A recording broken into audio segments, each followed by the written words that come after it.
Magandang hapon at isang mapagpalang araw. Bago ang lahat, tayo muna ay manalangin. Lahat tayo ay yumuko sa ngalan ng Ama, ng Anak at ng Espiritu Santo. Amen. Sabay-sabay, Panginoon po naming Diyos, salamat po ng napakarami dahil ligtas mo po kaming tinipon sa dakong ito upang makapag-aral po kami ngayon. Ingatan mo po kaming lahat sa buong panahon ng pag-aaral. Sa inyo po lahat ng kapurihan, hinihingi po namin ang lahat ng ito sa pangalan ni Jesus na aming dakilang tagapagligtas. Amen. Sa ngalan ng Ama, ng Anak at ng Espiritu Santo. Amen. Muli, magandang hapon klase. Katulad ng dati, bago magsimula ang klase, di ba't nililinis natin ang ilang parte ng silid-aralan? Ngayon, may paalala akong tiyak na makabubuti sa lahat. Unang-una, i-mute ang inyong mga sarili upang maging maayos ang daloy ng ating klase sapagkat maaari tayong makarinig ng hindi karapat-dapat na marinig o di kaya'y yung mga ingay sa paligid. Kaya, saka lang kayo mag-unmute kapag kayo ay natawag na upang mag-recite o di kaya'y may mahalagang sasabihin sa kaklase o sa guro. Pangalawa, makinig ng mabuti. Gumamit ng headphones o earphones para mas maintindihan ang sinasabi ko. At pangatlo, gamitin ang emote icon na wave kung gusto nyong mag-recite. Alamin nga muna natin kung may mga mag-aaral bang lumiban sa klase. Ang galing naman ng mga mag-aaral ng Baitang Siyam. Kumpleto ang attendance natin. Nagpapakita lamang yan ng isang masigasig na mag-aaral. Panatilihin niyo pa ito. Ngayon, ating balikan ang aralin na pinag-aralan natin noong isang araw. Maaari mo bang banggitin, Nicole, kung ano yon? Tama! Tunay ngang magaling sa pagbabalik-tanaw itong si Nicole. Ating nabatid ang mga elemento ng dula at ito ay binubuo ng mga sumusunod. Script, sinasabing ito ang pinakakaluluwa ng isang dula. Aktor, sila naman yung nagsasabuhay sa mga tauhang nasa script. Tanghalan, ito ang lugar na pinagpasyahang pagdausan ng isang dula. Direktor, siya naman yung namamahala ng dula at syempre, hindi mawawala ang mga manunood sapagkat sa kanila inilalaan ang isang dula. Ngayon klase, paano ang mukha ng isang mag-aaral na sabik ng matuto ngayong new normal? Sabay-sabay nga nating buksan ang ating kamera at ngumiti. Ang gaganda naman ng ating mga mag-aaral at tiyak kong sabik ng matuto ngayong new normal. Handa na ba kayo ngayon, klase? Sa araw na ito, may panibago na naman tayong tatalakayin. Pero, bago ang lahat, alamin muna natin ang ating layunin sa araw na ito. Rafael, maaari mo bang basahin ng malakas ang mga layunin sa aralin natin ngayon na nandyan sa inyong mga screen? Maraming salamat, Rafael. Ang mga layunin yan ay dapat nating makamit klase pagkatapos ng ating talakayan.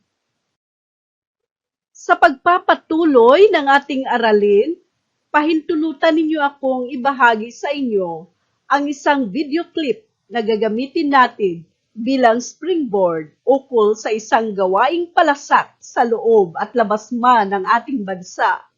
Ito ay hinalaw mula sa Eyewitness sa dokumentaryo ni Howie Severino.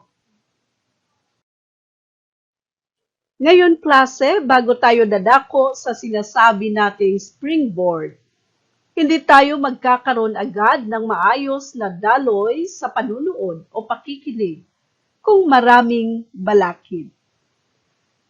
Alamin muna natin ang mga gabay na tanong.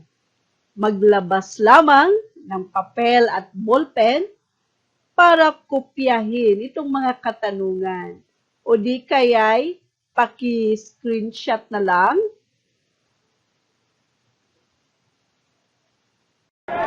Ngayon, ibabahagi ko na sa inyo ang maiksing video clip na may kaugnayan sa aralin natin ngayon.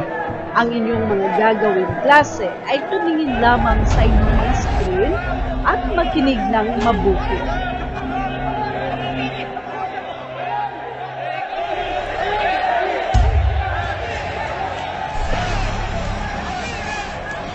Ito raw ang laban ng mga magigiting at maginoo. Mayaman man o mahirap, nagkikita-kita rito. Hindi kami nagme-member nga ng babae. Gusto namin lalaki. Lalaki lang sa lalaki. Dahil may kahinaan eh. Baka mamaya mapaaway, mapatulan ng mga lalaki. Isa yun sa ayaw namin. Hindi naman sa dinidiscriminate namin yung kababaihan. Kaya lang dumarating sa punto, minsan napapaaway.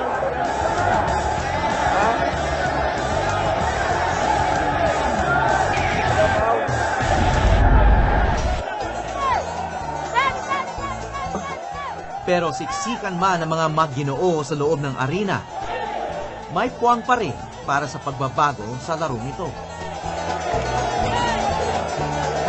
Ang tagisan ng mga macho, pinasok na rin ni Eva.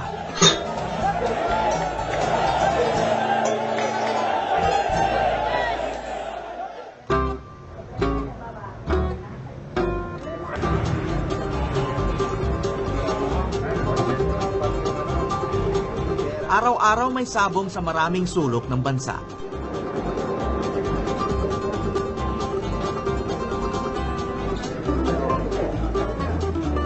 Nitong nagdaang Martes, isang derby ang idinao sa Inares Sports Center sa Pasig.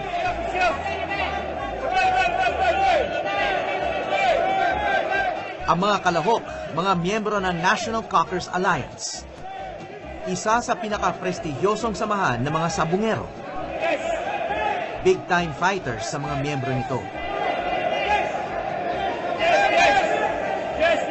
Kabilang na ang dating gobernador ng probinsya ng Rizal na si Ito Henares.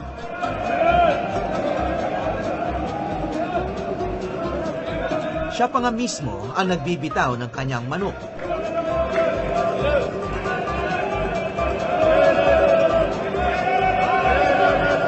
Ang premyo sa kampyong kupunan sa araw na iyon, mahigit 1,000,000 piso. Puwera pa ang mga pusta na pwedeng umabot sa 100,000 piso.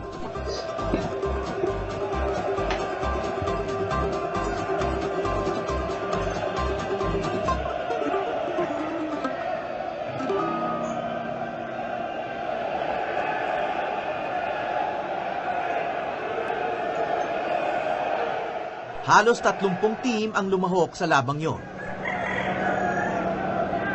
At iisa lang ang babaeng sabungero, si Osang de la Cruz. Berdugo, killer, reyna ng ruweda. Yan ang mga palayaw ni Osang sa larangan ng sabong. Big time killer. Kasi po, ako po ang nag-iisang babae na napasama sa circuit ng mga big time. Ako po, kasama po nila ako. Sabi nga po nila, they only rose among the turn. At nag-iisang reyna namin, sabi nila. Ako po yun. So nagkahilig ka rito, pero alam nyo na it's really a man's sport. Opo, opo. Hindi Ah, yung pumasok sa mas- isip nyo na baka ako out of place dito. Hindi, mas na, kasi minsan may pagka-thrill seeker din ako eh. Parang sabi ko, kaya ng lalaki, bakit hindi ko kaya? Sabi ko, pare-pareho lang naman, manok lang naman. Sabi ko, kung saan sila bubili, di bibili na lang din ako. Sabi ko, kasi gusto ko masubukan ng kung kaya ko ba to, yung sport na to. Talisay. Kababalik lang ni Osang mula sa isang sabong sa Davao noong una kaming magkita. Doon nanalo siya bilang solong kampyon. Ngayong araw, isa namang six-cock derby ang sinalihan niya.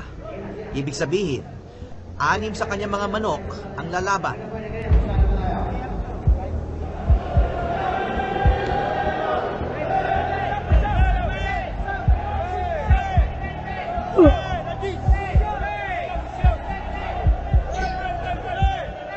Pero sa kauna-unahang laban niya noong araw na yon,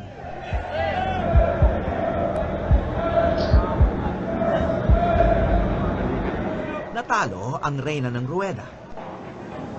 Aray ko. Pilay tayo. Saba ang tama. Hindi lang fighter si Osang, pinupustahan niya rin ang kanyang mga alaga.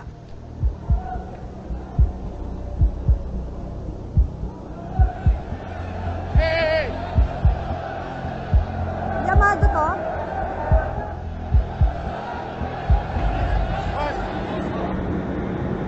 Para maakit ang swerte, kumakain si Osang ng malagkit.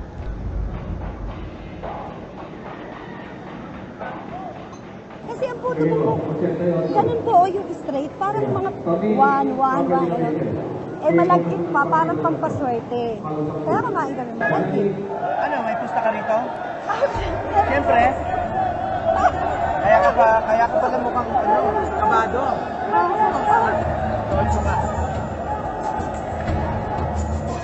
Aray! Nasa ilalim tayo. Nabagsakan ata. Pilay yun. Naku, napilay.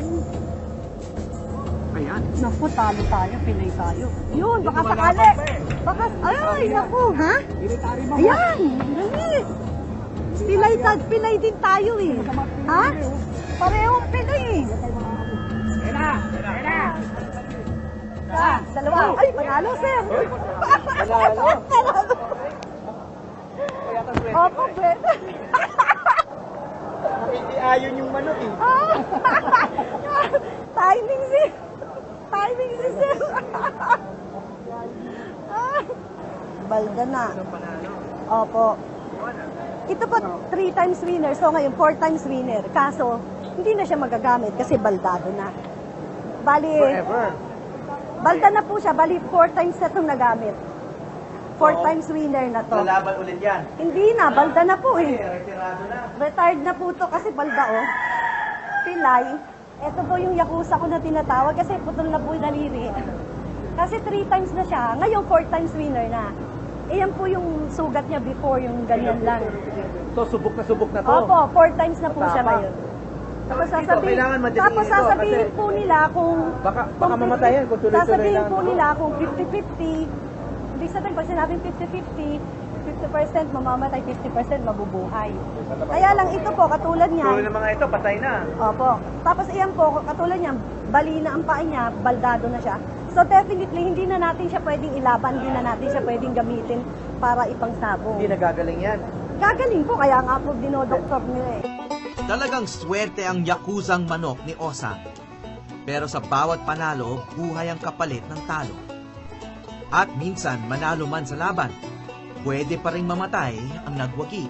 Before, iniiyakan ko. Nung pag natalo, namatay. Iiyakan ko siya before. Parang kung nakawawa naman, parang gano'n, di ba? Kasama ko. Tapos nilaban ko kung maaari lang. Gusto ko sana manalo siya walang sugat or mabuhay pa rin siya. Kasi gano'n naman talaga pag-alaga mo, di ba? Ayun, parang nakakalungkot na parang nawala siya, gano'n. Pero yung memories niya, nandun pa rin sa amin. Magastos at matrabaho ang pag-aalaga ng mga manok na pangsabong. Katulad sa boxing, may mga handler at coach pa ito. Isa dito si Jerry Gamboa. Anong tawag mo sa trabaho mo? Ito po, parang kumbaga sa boxing, kami si Freddy Rhodes, taga-training. Yun ang aming papel. Ano bang ginagawa sa training ng isang manok? Yan, parang boxing din, lagi mo siyang ibibitaw, titignan yung katawan niya kung maganda, at saka yung kalusugan na lagi mong i-check. Ang manok ba natuturuan? Opo, kailangan, halimbawa, every other day, either twice a week, ibibitaw mo siya. Para matuto siyang lumaban. Naintindihan niyo ba ang pinanood ninyo, klase? Malinaw ba sa inyo ang daloy ng mga pangyayari? Aha! May nagsasabi rito sa ating chat box na marami raw siyang natutunan kahit napakaikli lamang ang kwento nito. Sige nga, Andrea, maaari mo bang ibahagi ang iyong sagot sa bilang isa? Ayan, tumpak ang iyong sagot. Ito ay tungkol sa isang babaeng nahuhumaling sa sabong. Lingid sa ating kaalaman, kadalasan ay pawang mga lalaki lamang ang pumupunta roon sa sabungan. Pero ngayon, batay sa napanood natin, kahit babae ay pwede na. Mari mo bang sagutin ang tanong na nasa bilang 2, Alfred? Tama, isa na rito si Osang de la Cruz. Talagang siya ay nahuhumaling sa gawaing pagsasabong. Sa pangatlo kaya, Aryan, pwede mo bang sagutin? Maganda yung naisipan mong paraan, Aryan, na masinsinan mong kausapin ang isa sa membro ng iyong pamilya. Totoo yan. Ikaw ay nagmamalasakit lamang sa kanya na baka dumating ang panahon na mahihirapan na siyang tumiwalag sa bisyong ito. Tunay ngang kahanga-hanga ang ibinigay ninyong mga sagot. Ngayon, ating subukin ang inyong paniniwala at kaalaman batay sa inyong sariling karanasan. Hindi kinakailangang sagutin ito ayon sa dapat na tugon, kundi ibatay lamang ang inyong sagot mula sa kaisipan. Markahan lamang ng masayang mukha kung sakaling ikaw ay sumasang-ayon sa isinasaad ng pahayag at malungkot na mukha naman kung di sang-ayon. Sino ang gustong magtaas ng kamay para basahin ang unang pangungusap? Gamitin lamang ang icon na nagtataas ng kamay. O sige, si Simon. Ayon kay Simon, siya ay sumang-ayon na nakapiperwisyo ang magumon sa anumang bisyo. Para sa bilang 2, si Reden kaya, bibigyan kita ng 10 segundo para makabuo ng sagot.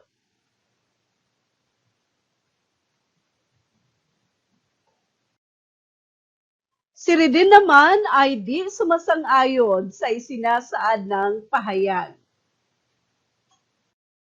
Para sa bilang 3 naman, ating pakinggan si Nicole John. Para naman kay Nicole John, siya ay hindi sumasang-ayon na gumawa ng kasamaan para lamang sa bisyong pagsusugal. Sa pagpapatuloy, subukin nating punan ang patlang ng wastong salita sa pamamagitan ng pagpili ng akmang salita sa tulong ng word art. Sige nga, J-Bricks, pakisagot ang pahayag sa bilang 1. Magaling, J-Bricks! Tumpak ang sagot mo. Tawagin naman natin si Stephanie Faith para sa pahayag bilang 2. Mahusay ang ibinigay mong sagot, Stephanie Faith. At para naman sa pahayag bilang 3, tawagin naman natin si Kit Cyrus. Sila naman ang ibinigay na sagot ni Kit Cyrus. Magaling! Ano kaya ang tawag sa mga salitang pamalit sa pangalan? Sige, Jenny! Pakitingnan lamang ang mga letrang nakatatak sa bawat manok. Ang cohesive device reference o K patlang, G patlang, na P patlang ay mga salitang nagsisilbing pananda upang hindi paulit-ulit ang mga salita. Mga halimbawa, ito, dito, doon, iyon, para sa lugar, bagay o hayop. Sila, siya, tayo, kanila, kanya, para sa tao o hayop. Kahanga-hanga naman itong si Jenny. Tama ang sagot mo. Ito ay tinatawag na kohesyong gramatikal na pagpapatungkol. Sige nga, Cliff Richard, pakibigay ang iyong sagot. Ano kayang salita ito? Pansinin ang nakasulat na letra sa ating manok. Ito ay nagsisimula ng letrang A. Ano kaya ito?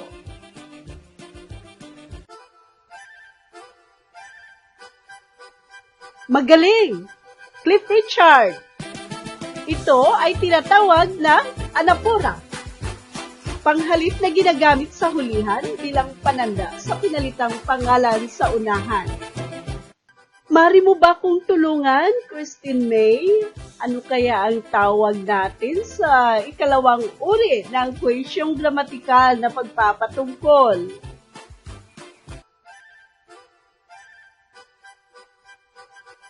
Ayos! Tinatawag naman itong katapura. Palakpakan niya natin ang iyong sarili. Magbigay lamang ng hugis puso sa inyong kamay bilang ating virtual na palakpak. Lubos akong humahanga sa ipinapakita ninyong galing sa pagsagot. Ngayon, ating palawakin ang ating kaalaman. Pakipunan lamang ng angkop na salita ang mga patlang. Piliin mula sa palayok ang inyong sagot at ibigay ang letra ng tamang sagot. Para naman sa bilang 3 at 4 ay maaaring magkapalitan ang sagot. Rain Jewel, maaari mo bang ibigay ang iyong sagot sa bilang 1? Magaling, Rain Jewel! Letrang B nga ang akmang sagot. At para naman sa bilang 2, Chrisnel, ano kaya ang sagot dito? Tama ang sagot mo, Chrisnel. Letrang E nga. Ngayon, pakisagot naman ang bilang 3 at 4, Renzo. Wow na wow! Pak na pak ang sagot mo, Renzo. Alam kong ito na ang pinakagusto ninyo. Kaya lang, hindi kayo magkakasama ngayon, pero sana'y matuwa pa rin kayo na magkakasama kayo sa break-up at maaari ring magkumustahan kung may oras pa kayo. Hahatiin natin ang klase sa 2 pangkat. Lahat ng mga mag-aaral na nasa odd numbers, babae man o lalaki, ay napabilang kayo sa unang pangkat. At ang mga mag-aaral naman na nasa bilang na even numbers sa klase ay nasa pangkat 2 naman. Meron bang hindi nauunawaan bago kayo dumako sa inyong pangkat? Napakagaling naman ng mga mag-aaral ng Baitang Siyam. Para naman sa oras ng pagkakaisa, meron tayong mga leader. Maaari ba yung 2 leader ay pumunta sa chat box at pumili ng isang numero riyan? Sige nga, Rayan Joshly, anong numero ang gusto mo? Ayun, bilang 2 raw. At para sa bilang 1 ay sa unang pangkat na pinangungunahan naman ni Jules Raymar. Mamaya, pakiklik lamang ang link na iniatas sa pangkat. Pakitingnan din lamang ang ating chat box. Para sa oras ng pagkakaisa ng unang pangkat, i-my day ninyo. Subuking bumuo ng isang pangungusap gamit ang kohesyong gramatikal na pagpapatungkol ukol sa masamang epekto ng sugal sa buhay ng mga Pinoy. Mag-atas ng isang miyembro ng grupo para i-post sa kanyang FB stories ang nabuong pangungusap. Itanong sa inyong mga friends kung naibigan ba nila ang nabuo niyong pangungusap sa pamamagitan ng pagpuso sa inyong mga My Day. At para naman sa ikalawang pangkat, i-rant mo. Anong gagawin? Magpo-post sa kanyang Twitter account ang isang miyembro ng grupo tungkol sa isang isyu na kinahaharap ng bansa ngayon gamit ang kohesyong gramatikal na pagpapatungkol. Isi-share ito ng mga followers na may parehong prinsipyo. Narito naman ang ating batayan sa pagmamarka. Una, orihinalidad, 5 puntos. Iwasang mangupya ng mga output sa ibang grupo. Ikalawa, pagkamalikhain, 5 puntos. Subuking kakaiba ang mabuo ninyong output. Ikatlo, kooperasyon, 5 puntos. Ipinapakita rito ang pagtutulungan ng bawat miyembro. Ikaapat, mensahe o nagbibigay ba ito ng aral, 5 puntos na may kabuang 20 puntos. Galingan nyo, klase! Ngayon, gagawa na tayo ng breakout room. Pakiklik lamang ang okay dyan. Pagkatapos ng 15 minuto, magpa-pop na riyan sa inyong mga screen na bumalik sa main room para iproseso natin ang nabuo ninyong output. At babantayan ko rin yung inyong mga Facebook at inyong mga Twitter para makita ko kung meron na ba kayong ginagawa. Nakatapos na ba? Nakabalik na ba ang lahat sa main room? Ayos! Nandito na nga ang lahat sa main room. Nakita ko na kanina yung ginawa ninyo sa FB stories at sa my Twitter accounts ninyo. Napakaganda ng nabuo ninyong pangungusap. Para sa unang pangkat, bibigyan ko kayo ng wow clap. Kayo ay may matatanggap na 20 puntos. Sa ikalawa namang pangkat, tungkol sa pandemya, mahusay ang napiling isyu. Bibigyan ko kayo ng kabibi clap. Nakalulungkot lamang dahil kanina may nagchat-chat sa akin na hindi raw tumulong ang isa sa kanilang miyembro. Kaya, binawasan ko ng 2 puntos ang bahaging kooperasyon. 18 puntos ang matatanggap ng ikalawang pangkat. Ganun pa man, kahit papano ay pasado pa rin ang ikalawang pangkat sa gawaing ito. Ngayon, titingnan natin kung tunay nga bang nabihasa nyo ang ating aralin. Bibigyan ko kayo ng 1 minuto para gawin ito. Suriing mabuti ang isang editorial. Pwede ninyong i-screenshot ito at isend nyo lamang sa ating messenger application form sa akin yung mga kasagutan ninyo. Ang 1 minuto ay nagsimula na.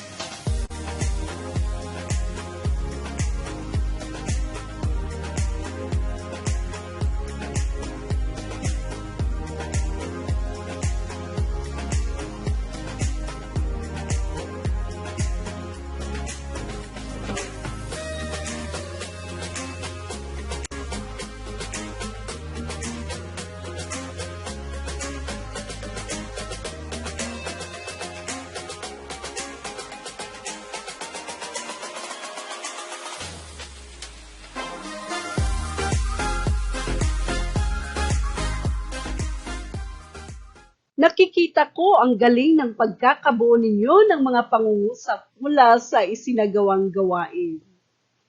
Hango sa editorial cartoon na binigyan mo ng paliwanag na pagtanto mong isang mabigat na usapin ang hinggil sa pagsusugal, yamang nakasalalay rin dito ang reputasyon ng isang lipunan. Napakagaling naman ng baitang siyam at disiplinado pa. Ngayon naman, tandaan ninyo ang para sa inyong takdang aralin. Ito ay gagawin nyo sa bahay o di kaya'y kung may oras pa kayo pagkatapos ng ating klase. Subukin mong i-video o i-upload ang iyong malikhaing pagkukwento gamit ang Microsoft PowerPoint. Padalhan niyo ako ng kopya.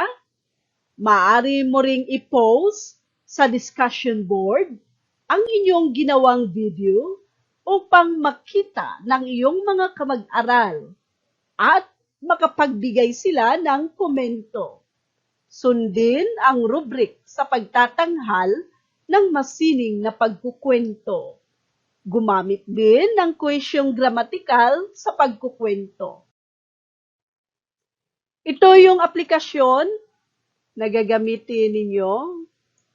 Pakitingnan lamang ang halimbawa natin. Ipakita ang iyong mga slide. Magkwento ka tungkol sa paksang pagsusugal. Maaari mo ring ibahagi ang iyong nakahiligan. Narito naman ang rubric sa pagtatanghal. Nilalaman, pagbigkas, ekspresyon, at pagkamalikhain. 4 na puntos ang matatanggap sa bawat kategorya kung napakagaling ang nabuo nito. Kung sakaling may mga katanungan kayo, huwag mag-atubiling magtanong sa akin. Maaari niyo akong tawagan sa numerong ito,